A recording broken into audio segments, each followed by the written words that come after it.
Јануарските сметки за струја високи до плафон, велат анкетираните граѓани во Штип.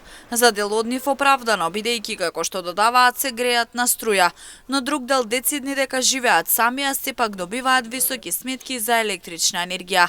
Дополнително на ова, ако се додадат давачките за вода и телефон, па и трошоците за лекови, многу тешко се преживува месецот. За разлика од минатиот пат се повисоки. Не, кајде 4 не е многу, ама детево само живее дома, кај мене се пере, кај мене се готви, не кажа колку, ама рече мама од минатиот месец вика многу е поскапо. Струја, дечко, струја немаме многу потрошено, меѓутоа тоа пренос на струја, тоа е многу.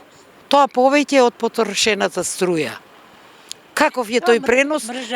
Не бе тоа пренос што пишува. Тоа што е, како е, не знаем. Тоа е од пензија живеам. Како не создава? Многу скапо. Скапо. Да, скапо е. Сам човек.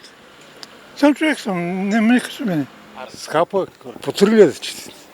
Спрема пензиите? Пензии треба да растат. Штипјани сметаат дека приходите се мали, платите и пензиите, и токму затоа сметките за струја, вода и телефон за нив се високи. Изминативе денови реакција од страна на граѓани за високи сметки за електрична енергија имаше и на социјалните мрежи.